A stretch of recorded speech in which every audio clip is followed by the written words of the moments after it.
interesting stories throughout the remainder of the regular season, I believe revolves around the Minnesota Røkkr. Listen, 2 months ago, the Røkkr were in the conversation for top 4, top 3 team in the world, right? They were in back-to-back grand finals in LA and in Dallas, while also in the midst of the transition from LAN to online, right? A big conversation that a lot of people thought that they wouldn't be able to make the transition properly. A lot of people thought that the shift from LAN to online was going to hurt this team. And what do they do during a situation and during a period where a lot of people thought that a lot of teams would start to shift?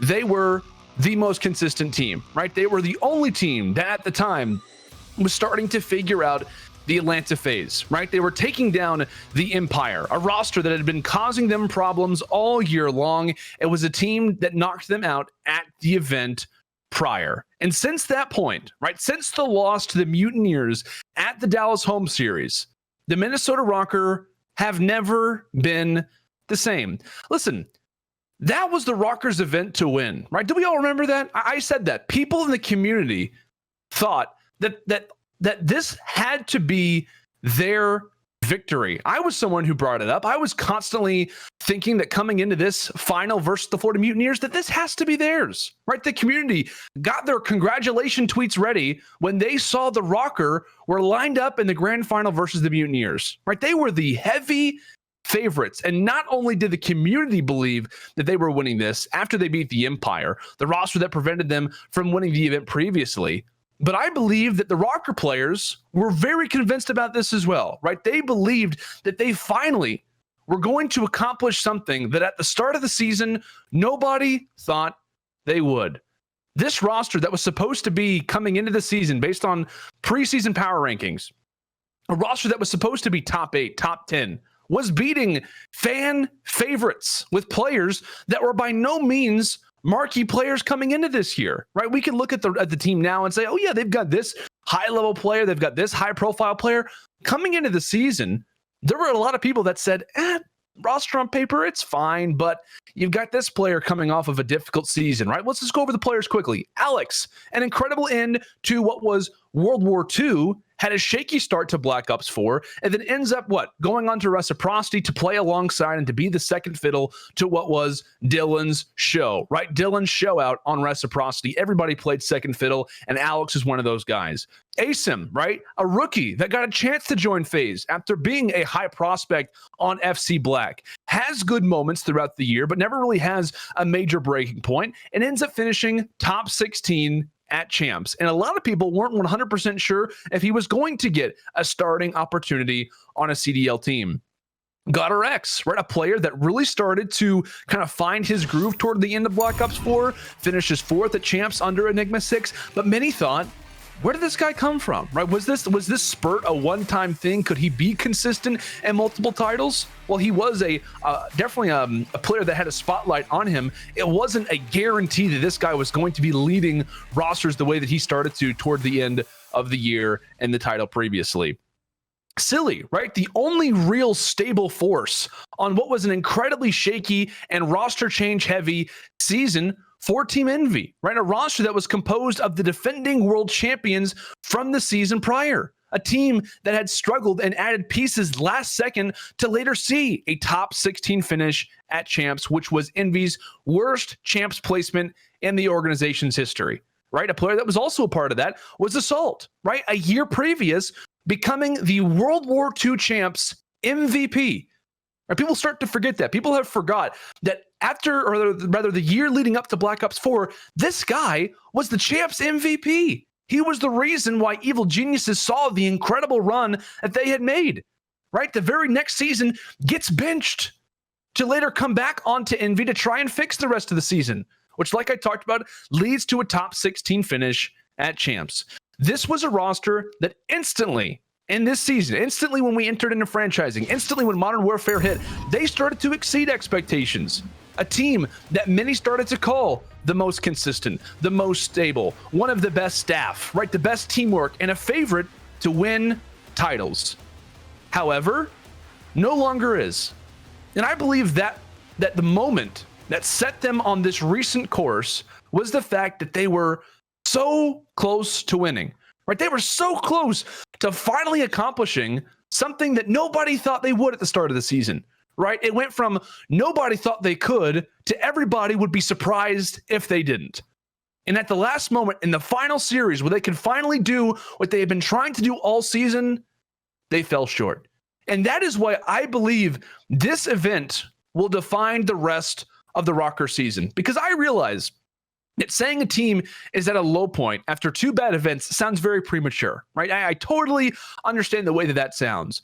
But realize that Minnesota plays in 9 regular season events, including launch weekend, right? They played well in the opening 4. And based off percentages, I want to kind of throw this at you to make it look and kind of make it show you exactly how this really does appear from a schedule point of view. So like I said, they play very well in the opening 4 events. Those 4 make up for 44% of their schedule for the entire regular season. That makes up for 31% of the regular season schedule if we're counting all 13. So if we're counting simply the Røkkr schedule, they have a good, 40% start to the season. But if we're talking about every event, which probably is the more important of the 2, they played well in the opening 30% of the season. If they are looking ahead, which we know they are based on their coaches' tweets, if they are looking ahead, there is a very real possibility that if they continue to struggle based on their groups, which would not be a shock because of the teams that they will have to play off against, if they continue to struggle, that dip that we've started to see since the opening 4 events will end up accounting for 56% of their season. So the massive wave and the massive beginning that the Røkkr had to their season could actually end up being engulfed by a slow end to their season, right? So much so that it ends up being more of a negative than a positive, right? The Minnesota Røkkr, if everything played out based on power rankings currently, which we know has the ability to change, but if everything played out based on the way that power rankings currently look and based on their groups for the rest of the year, they only get 2 wins for the rest of the season, right? They go to champs after not making it past top 6 for what would be 4 months after the last 8 events. Obviously, they didn't play in all of those, but there are 8 events that go by in which the Minnesota Røkkr are not above top 6. Listen, I believe the Røkkr internally are having this continuous question going on in their mind. Do we have what it takes to win? Because think about it. When a team believes that they can't win or that they don't have what it takes anymore, what's the point, right? If I'm on a ship that's sinking, why would I want to be on board, right? Their home series will show, are they still in it? It will also show, as I brought up earlier in terms of the percentages, were the last 2 events just a rut, or was this team actually overachieving, right? Was this team overachieving until a top tier roster would start to figure out the game and take them down, which happens quite often, right? The way that the schedule is currently shifting, the way the power rankings are working, the way that certain teams are starting to kind of come on the rise. This happens all the time. It happens every season. Or the roster comes out hot out of the gates. They know the game well, and a roster with slang talent later comes along and moves them out of the way. And all of these factors, for me at least, are continuing to enter the minds of the team, right? Hey, did we overachieve? Do we have what it takes to win? Have we run its course? Have we made it as far as we can with this team? And one of those questions, do we need a roster change? Right? The ever interesting question, do we need a roster change? As much as teams try to act, or rather players try to act like that doesn't enter the mindset all the time, it does, right? Depending on what the Røkkr team, depending on which Røkkr team that we see this weekend will be how I think on that myself. But the players see that teams who made roster changes are playing well, which that makes it that much more interesting. I have been someone who is very aware of how often roster changes happen in Call of Duty in comparison to other esports. But the way that they are losing and the teams that they are losing to, it makes this argument, it makes these internal conversations that much more interesting because they're looking at these teams, the Ravens, right? It's worked with them, right? Optic, it's worked with them. It's finally starting to work a little bit for Toronto. It's worked with New York. It's worked with Chicago. The teams that have been in the top 4 in the last 2 events, 7 out of the 8 of those teams recently made roster changes. In Minnesota, not only do they see that, they've experienced that firsthand.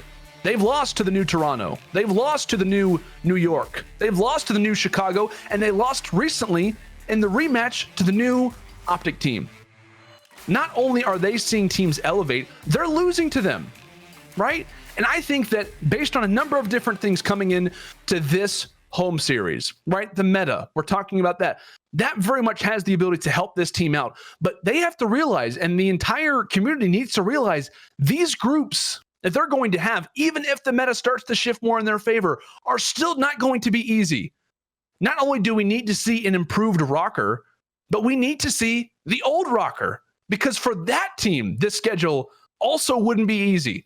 Right? If we're seeing that team that at times takes down the Dallas Empire, at times takes down the Atlanta FaZe, still loses to Chicago Huntsmen, or in the finals at times, it still really wouldn't be an easy schedule for them. There's going to be a break, folks, after this event, after their own home series. There's going to be a break for them. And depending on how they play at their own home series to showcase whether or not they went through just a rough period or, in fact, were overachieving, may be when the players or when the organization debates on making a move. Is that possible? Are they willing to? Time will tell. But this event, the Minnesota home series, will define the rest of the Røkkr season.